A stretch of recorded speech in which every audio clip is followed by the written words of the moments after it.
Alrighty, we are back. Your favorite podcast show of the week. This is Location Weekly. It's episode number 499. We are just one away from the big 500, and we have a lot of special stuff coming next week to celebrate that. But in the meantime, we've got a regular show for you. Brianna, how's things going?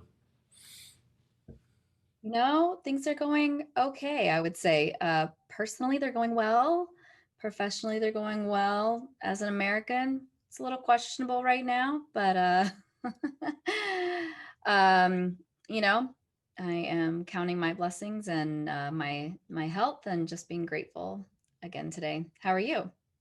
Pretty good. Yeah, we're watching with great interest into what's happening in your politics leading up to the inauguration, and obviously very saddened by what happened with the riots, insurrection, whatever we're going to call it, um, last week. And obviously we pray for the families, who've lost people and those have injured and so on. So that's disheartening, but and the pandemic continues. We're here with in Ontario, things seem to be getting a bit worse actually in terms of cases and whatnot, and so it looks like we might be going into even a little more strict lockdown in the next couple of weeks. We'll see, but otherwise healthy, happy. Hockey is starting again. The NHL is starting up this week, so that's kind of good to lift people's spirits. And obviously, the NFL is in full swing, and my team won. So there's that. And my Raptors are not doing well, so that's very discouraging. And but at least we've got something to watch. There's some entertainment out there. So anything else going on for you? No, there's really not. It's like just trying to get the year started and in some ways you have to like keep blinders on from all of this crazy reality that's around us. And other ways, just trying to see what you can do as your part as a human, as, a citizen. And, for me, it's really like my family, right? This is what I can influence right now. So that's about it. Yeah. All right. Well, why don't we jump into the show? As per usual, we have four stories we want to cover this week, a wide array of things, and I'll let Aubriana kick it off. Yeah. So, we're starting with a story about more contactless payments once again. And this, makes a lot of sense. I'm surprised it's taken this long to start to roll this out. But New York City's Metro Transit Authority, or the MTA for the subway, will be completely phasing out their Metro cards by 2023. So you got a little bit of time, but it's their Omni payment system and it's going to accept contactless payments. So that's going to happen either via smartphones, smartwatches, or from the Omni card, which will start to roll out this year. And they have completed installations as of the end of 2020 of this contactless fare readers. I think this is good because obviously it's less to carry, less to find. I don't often ride the MARTA here in Atlanta. Prior to COVID and pandemic, and when I was traveling a lot, I did to and from the airport. And it is kind of a pain because you've got to like have that card to get in and out and find it, and you're juggling a lot of things if you're carrying luggage and things of that nature. So I like the idea of just like scanning your watch or just being able to get in and out really easy.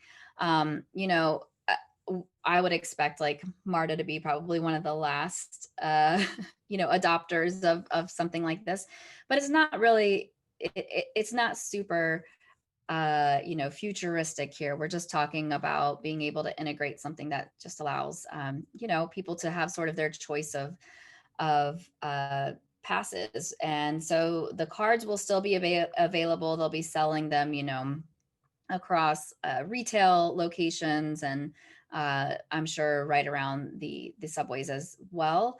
But I would say the only reason that somebody may not want to use some type of a contactless smartphone payment may be one, they're just visiting, they're a tourist and they don't want to download another app on their device, or two, privacy concerns. They don't want to have to identify themselves or where they're going to and from a mobile device perspective. But I would say, this is great. Like, this is not something that's just great during a pandemic. This is great all the time because it's just more seamless and easy to use. And, everybody that's riding the subway, typically, especially in New York City, is always in a hurry.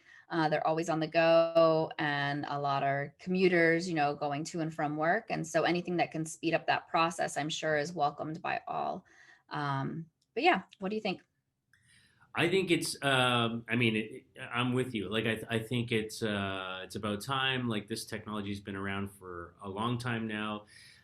As I was two thoughts, right? So first off, they must have heard you were relocating and wanted to kind of make sure that things were ready for you. So there's that.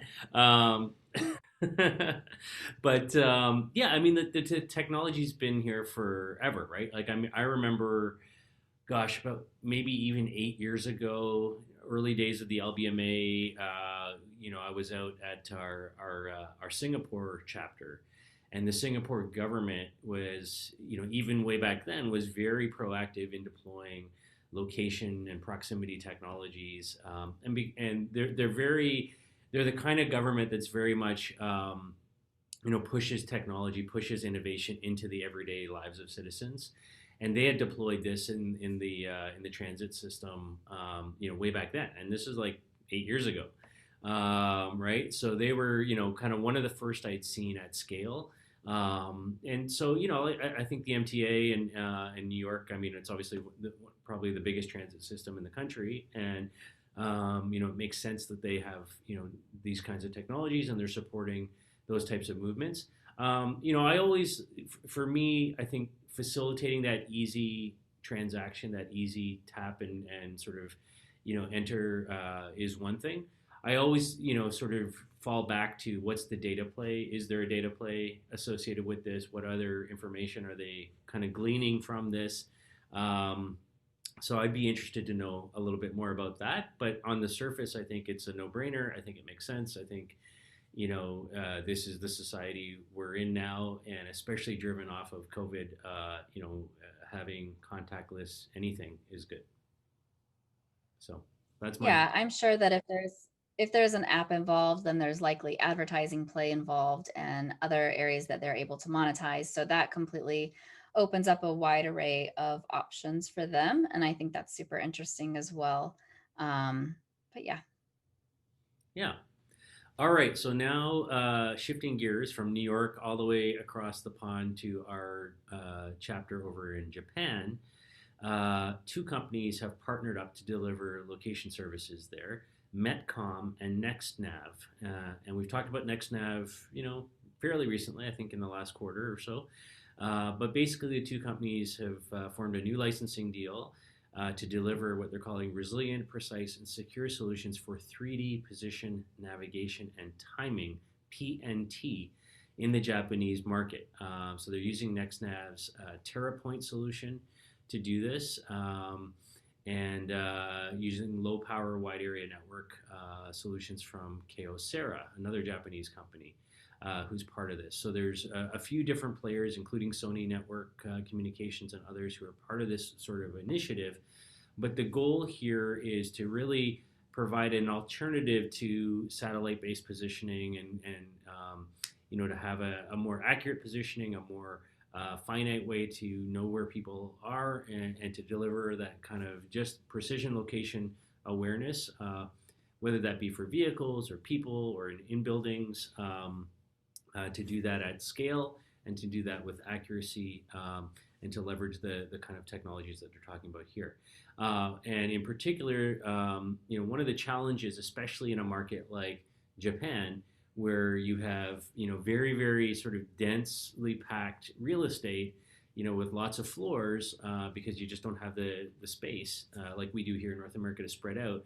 You're dealing with multi-level buildings, right? And so knowing what floor somebody's on with accuracy and how that plays into public safety and E911 services and all those kinds of things becomes extremely relevant. And I think that's where you can see a big play for this type of partnership between NextNav and Metcom. So I you know I don't have to say anything more than that, other than I think it's a solid offering with a lot of key players in the industry, and seems to be very well positioned.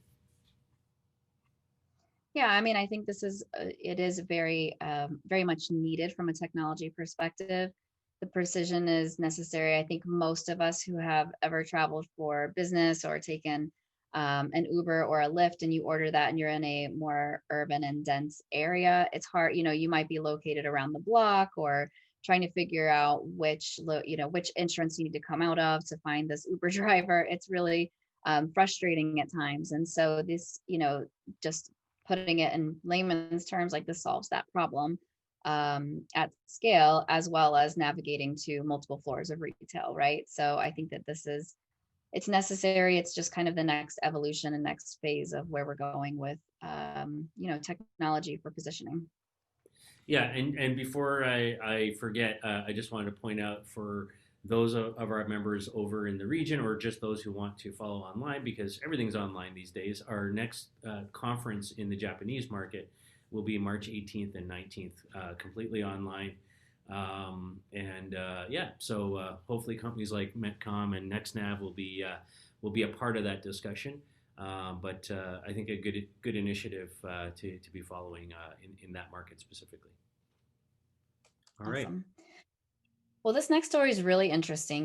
We had talked about the Internet of Places a few shows ago and sort of how some testing was happening. And Google's Internet of Places is, in fact, moving forward now. And if you want to think of this as, like what is Internet of Places, you want to think of this as like what you see. So think of, Google Lens, Live View, 3D navigation. You can search what you see. So I like that sort of search what you see if you need an easy definition of this. But they recently unveiled the storefront visual search feature, which I think is helpful, obviously, and interesting. And then there's also now they've announced this new crowdsourcing effort for assembling 3D maps, right? So this could help scale this up, the underlying data that needs to get closer to an IOP, or Internet of Places reality. There's a lot of different announcements that they're making that are really all about crowdsourcing and bringing this data in. So think about connected photos. So this is a feature that's in the Android Street Map app. It lets users contribute imagery to the Google Maps database. So imagine like walking down the street and you can just have you hold up your smartphone and the app is capturing all of these different frames, right, as you walk around. And so this means basically for the first time now, we're not going to just be seeing like those Google street cars capturing this 360-degree camera. That's not needed anymore. Now we can actually look at, okay, these are all consumers, right? This is all like a ways with imagery, if you will. So the quality and the visual accuracy or acuity, I would say, of these images is probably not going to be like we've seen on Street View previously, but the scale is certainly going to be much, much better. So what I found interesting is Google's stated purpose is to let users improve Street View and get the last mile imagery where cars cannot travel. They also mentioned things like how this could help assemble 3D image data for the AR cloud and their other IOP ambitions. It's also aligned with some AR approaches, like we've seen Niantic with Pokemon that's capturing these real world spatial images so that players can play. Their spatial mapping needs to happen at scale in order for this to be effective, and it requires some help from consumers. I think this is all very interesting stuff. I think there's a lot of good use cases for it. I think there, are a lot of enhancements that can happen from this. I think back to several years ago, for example, uh, when I used to attend Mobile World Congress in Barcelona every year, and there was this great restaurant where we would host the LBMA and the Digital Element cocktail parties. And it was great. It was like this amazing sort of underground cavern. It was very old. It was founded by like a duke that was there, and just a really, really cool place. But it was hard to find, and the cars could not drive there. So if you didn't have, an easy way to find it or sort of navigate there, sometimes it was complicated. And, kind of made it a little bit more fun that it was a little bit secret, but at the same time you want your invitees to be able to find where you're going. And so I can see real life applications for things like this.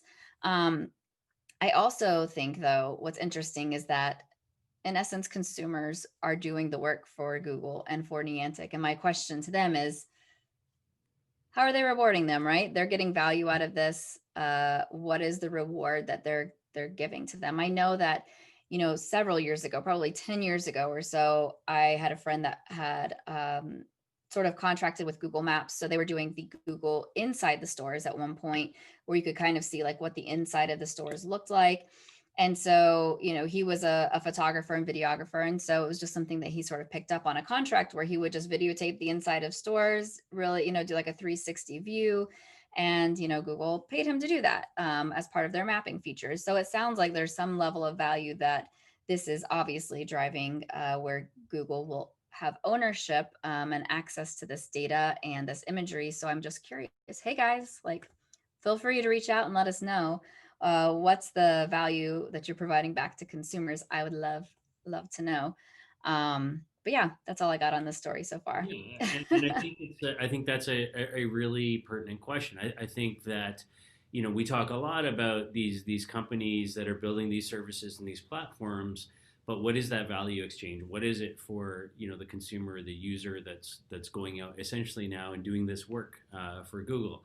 And I think it's interesting too that you bring up the Niantic role in this. So Niantic, the makers of Pokemon Go, so they've got these people going out and capturing real world spatial maps through Pokemon Go with all their AR layers and whatnot as well, and feeding into this. And I think that, like, do people know, like, if I'm a Pokemon Go user, do I know, and has it been disclosed to me, that relationship with Google? I mean, does the general public know that Google basically owns like Niantic, and put a $20 million investment into that company, and so on? Like, I don't think so, right? And so if I'm collecting this stuff and that data is being shared in, maybe I'm fine to do it, as a Pokemon Go user, if I think it's going to, help Pokemon Go and Niantic. But maybe I don't really know that that's actually part of the Google behemoth out there or not. Like, so I think there's, a need for this kind of disclosure around, what's being collected, how is it being collected, how do I benefit, like all those questions, right? Continue to be raised. Um, and I You think mean you didn't read the 47-page privacy disclosure for no. every single app that you use and engage with? Right, right. So yeah, but the notion, like, coming back to the kind of the core of the story, the notion of this sort of Internet of Places, I agree with. We that's where we started the LBMA, right? Like, we've always defined the LBMA as this intersection of people, places, and media, right, from day one, and it was always about everything basically having a location, and being able to understand the relationship between people, those things, the media, all, and how location unites those things together. And so I think this idea of an Internet of Places, everything being tagged, everything having some sort of metadata associated with it, makes sense. But again, like, to the point that you raise, is how do I, as a consumer that's being asked to do this work, actually benefit from it? So I think there's still some questions there that need to get answered. And I think the other thing to consider too is all of these companies.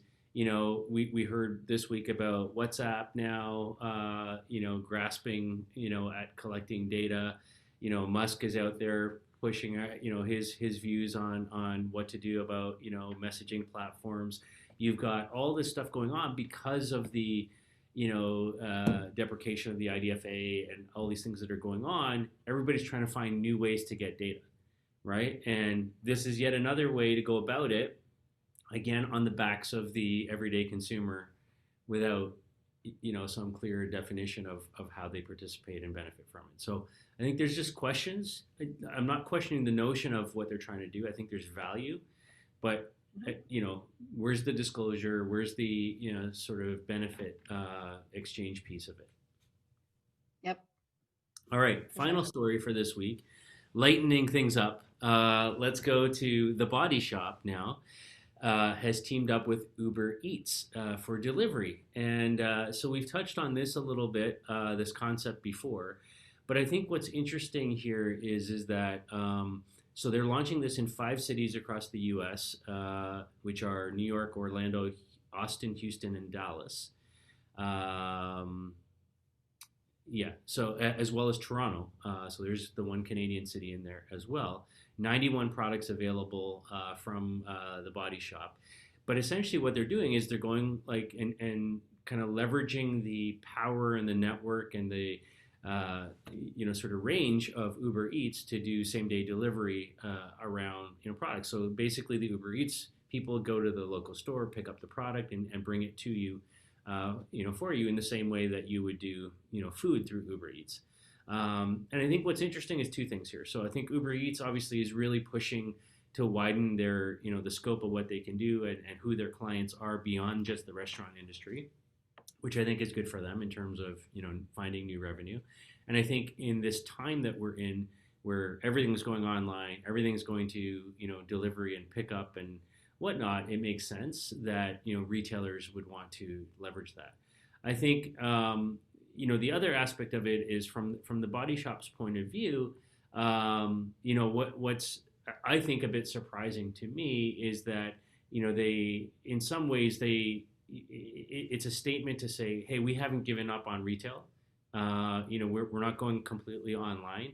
Our bricks and mortar stores are still important to us, and we want to help facilitate that and keep that alive through this type of delivery service. So I think that's kind of interesting as well. And we're seeing this as a trend across the planet, right? So this isn't something that's just happening here. We're a little further behind, in fact, in North America than some other markets. They in the article that I was reading around this, they were highlighting that in the South Korean market, there's a company called Coupang, which is a retailer there, and they say that 99% of their packages are delivered within 24 hours. And in China, Alibaba and JD.com and others have been doing this for years. So like this is not a brand new thing. It's just something that I think we're starting to see retailers recognize. Hey, wait a second, we're in lockdowns. COVID's killing traffic to the mall, to the store. We got to find ways to get this out, but we want to keep that footprint of physical stores alive until we can get back to foot traffic. And this is a stopgap way to do that. And maybe more than Yeah. a stopgap, maybe a way that will persist to some extent beyond. Yeah, I really think so. There's a couple of things that this story made me think of. One, I remember back to like middle school and high school days. I'm dating myself here, but like the Body Shop and Bath and Body Works were all the rage. So one, it's shocking to me to see that they are still going strong, right? Here when I was doing a little bit of holiday shopping, which most of my shopping I did online, of course, this year. But when I had to run and pick up something, I noticed there was a line like wrapped around, I know this is the Body Shop, but wrapped around Bath and Body Works. And I was like, wow, I cannot believe the demand for like, obviously they were limiting the amount of people that could be in the store at the time. But I mean, it was just, there was a line waiting to get in. And I just was so shocked by that. Like, I can't believe that it's still in such high demand after being around for so many years. So I think that it's interesting how they are, sort of staying alive, especially during this time where maybe like, froofy lotions and scented candles are not a necessity. The other thing is that I love that stores like this that have been around for a long time that typically we would probably see kind of phase in and out are maintaining relevancy, and the way that they're doing it by being able to deliver on demand. And what I think this does is it gives them the capability to still maybe, especially during this time, right? Like they could, in essence, I would say lessen their retail footprint from a physical perspective. So who knows how many stores there are in Atlanta, as a whole, but perhaps now they have like, one or two that they really just are sort of their main hubs that they're, focused to be delivering out of. And they can do much more business at a lower cost and lower overhead than they had before, which allows them then, to compensate their employees better and focus more on their products and, and packaging and how it's getting to consumers in a safe manner. So, I love seeing something like this and teaming up with Uber Eats that, has traditionally been food, thinking about goods being delivered that, that can be, just picked up and same day. It's like walking through the aisle with those last minute things that you don't need that are all like in the dollar bin that you just end up, packing into your basket. So I like it. I yeah, and just a thought that popped into my head. So if you're Uber Eats now, do you think that there's an opportunity to start to partner up non-competitive brands in the same delivery, like package up? So, for example, I order something from the body shop. Uber Eats is going to deliver it. What's to say that Uber Eats can't, as they're preparing that order for delivery, they can't say, hey, there's a Taco Bell, right here. Would you like us to bring you some Taco Bell at the same time, or whatever, right? I think that's interesting, and I wonder if there's an opportunity for, let's say if the body shop is the initial order, like the first order that drives that connection, that engagement, that transaction. I wonder if there's a tack on, of some other company's product, if the body shop can actually sort of share in that revenue with Uber Eats. That would be an interesting model. Yeah, especially when you think about, okay, what about like mom and pop stores, one-offs, Yeah. where there's this delivery, concept and feasibility now for this. And now Uber Eats is not just the delivery for my one, food item that I'm having for this meal. Now Uber Eats is actually like my personal shopper, right? I tell them Right. exactly what I want. They just have to pick it up. I don't necessarily need to trust or know the person because, the financial aspect and what I'm choosing has already been taken care of. It's more just about, the contactless thing. And again, if you are eliminating like people in the chain, one, you're cutting down on like excessive exposure as well as just where things can break, right? Mm-hmm. Very I interesting. like it. Yeah. All right. Well, Let's that's do. our show for this week. You've been listening to episode 499. And as always, some very cool stories in there, and a lot of speculation from us about possibilities. But we're excited every week to do this show. We thank you for listening and watching. If you have story ideas, reach out to us, and of course, be sure to tune in next week as we celebrate our 500th episode with lots of special guests and activities happening and things. So, yeah, we're very excited about that. Thank you, everybody, and have a great week. Bye. Bye.